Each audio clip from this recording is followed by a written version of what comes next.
దేవుడి నామానికి స్తోత్రములు. ఈ ఉదయకాల సమయంలో మీ అందరికీ కూడా నా హృదయపూర్వకమైనటువంటి వందనాలు తెలియజేస్తున్నానండి. ఈ దినము దేవుడు మీతో మాట్లాడుతున్నటువంటి మాట యెషయా గ్రంథము 2వ అధ్యాయము 3వ వచనములో వాక్యం ఈ రీతిగా ఉంది. ఆ కాలమున సియోనులో నుండి ధర్మశాస్త్రము, యెరూషలేములో నుండి యెహోవా వాక్కు బయలు వెళ్ళును. జనములు గుంపులు గుంపులుగా వచ్చి యాకోబు దేవుని మందిరమునకు, యెహోవా పర్వతమునకు మనము వెళ్ళుదము రండి. ఆయన తన మార్గముల విషయమై మనకు బోధించును, మనము ఆయన త్రోవలలో నడుతము అని చెప్పుకొందురు. దేవుని బిడ్డలారా, ఈ ఉదయకాల సమయంలో దేవుడు మీతో మాట్లాడుతున్నటువంటి మాట ఇదే. మనము ఆయన త్రోవలలో నడుతము రండి అని చెప్పుకుంటూ ఉన్నారట. ఈ ఉదయకాల సమయంలో నీవు, నీ కుటుంబంలో ఉన్నటువంటి బిడ్డలందరూ కూడా మనము దేవుని మందిరమునకు వెళుదము రండి అని మీరు దేవుని మందిరానికి వెళ్ళండి. దేవుని మందిరానికి రండి. దేవుడు మీతో మాట్లాడుతూ ఉన్నాడు. ఇర్మియా గ్రంథం 29వ అధ్యాయము 11వ వచనము, నేను మిమ్మును గూర్చి ఉద్దేశించిన సంగతులను నేను ఎరుగుదును, రాబోవు కాలమందు మీకు నిరీక్షణ కలుగునట్లుగా అవి సమాధానకరమైన ఉద్దేశములే కానీ హానికరమైనవి కావు. ఇదే యెహోవా వాక్కు.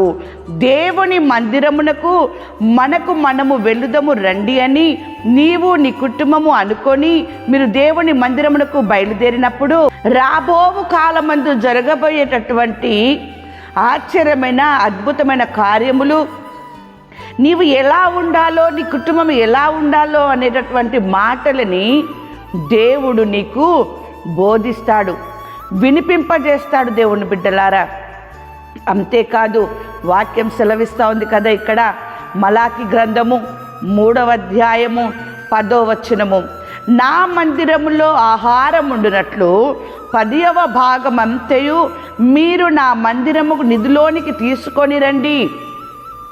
దీన్ని చేసి మీరు నన్ను శోధించినెడలా నేను ఆకాశపు వాకిళ్లను విప్పి పట్టజాలనంత విస్తారముగా దీవెనలు కుమ్మరించెదనని సైన్యములకు అధిపత్యగు యెహోవా సెలవిచ్చుచున్నాడు.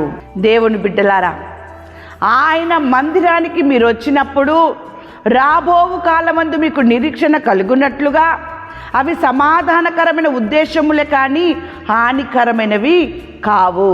దేవుని మాటలు హానికరము చేసేటివి కాదు. దేవుని బిడ్డలారా, అందుకే ఆయన అంటూ ఉన్నాడు, మీరు దీన్ని చేసి నన్ను శోధించిన ఎడలా ఆకాశపు వాకిళ్లను విప్పి పట్టజాలనంత విస్తారమైన దీవెనలు కుమ్మరించెదను అంటూ ఉన్నాడు.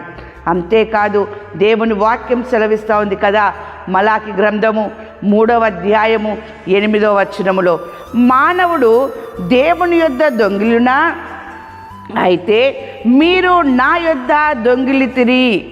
దేని విషయంలో మేము నీ యొద్ద దొంగిలితిమని మీరందరూ 10వ భాగమును ప్రతిష్ఠిత అర్పణలను ఇయ్యక దొంగిలితిరి.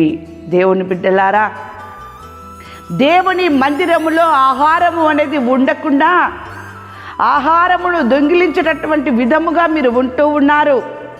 అలా మీరు ఉండకుండా ఉండాలి అని చెప్పేసని మందిరానికి మీరు రండి.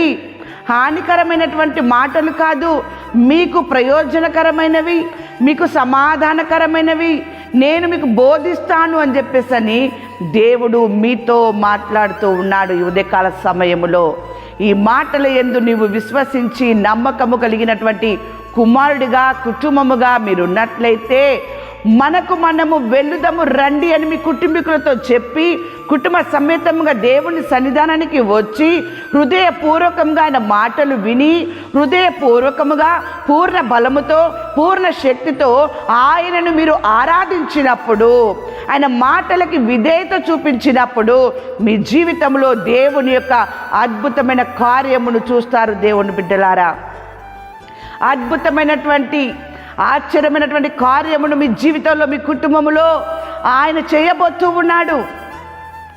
ఆ విధంగా మీరు దేవుని యొక్క మందిరమునకు రండి. దేవుని మందిరములో దేవుని మాటలు వినబడుచున్నవి. ఆ మాటలు వినుటకు రండి. అవి మీకు హానికరమైనవి కాదు, మీకు అవి సమాధానకరమైనగా ఉంటవి, మీకు మేలు కలగజేస్తవి, మిమ్మల్ని ఆశీర్వదిస్తాయి, మీకు విడుదలనిస్తవి, మీకు విజయమునిచ్చేటటువంటి మాటలను ఆయన మందిరములో బోధిస్తూ ఉన్నాడు.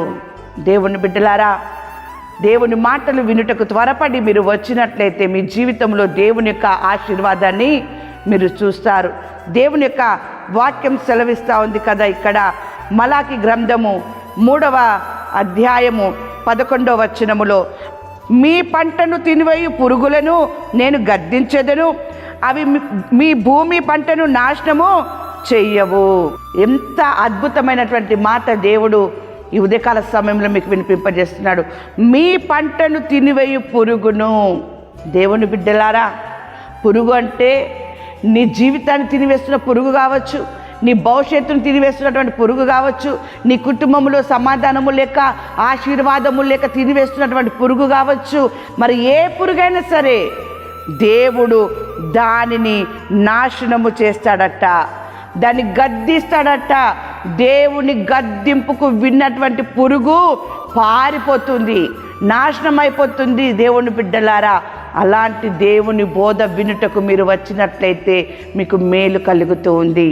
ఈ ఉదయకాల సమయంలో దేవుడు మీతో మాట్లాడుతున్నటువంటి మాట కూడా అదే. దేవుని బిడ్డలారా, ఈ ఉదయకాల సమయంలో దేవుడు మీతో మాట్లాడుతున్నటువంటి మాట మలాకి గ్రంథము 3వ అధ్యాయము 12వ వచనం, అప్పుడు ఆనందకరమైన దేశములో మీరు నివసింతురు గనుక అన్యజనులందరూ మిమ్మును ధన్యులందురని సైన్యములకు అధిపత్యగు యెహోవా సెలవిచ్చుచున్నాడు. దేవుని యొక్క బోధను వింటకు మీరు మందిరానికి వచ్చినప్పుడు దేవుడు మిమ్మల్ని ఆనందకరమైన దేశములో నివసింపజేయునుగాక. ఆమేన్.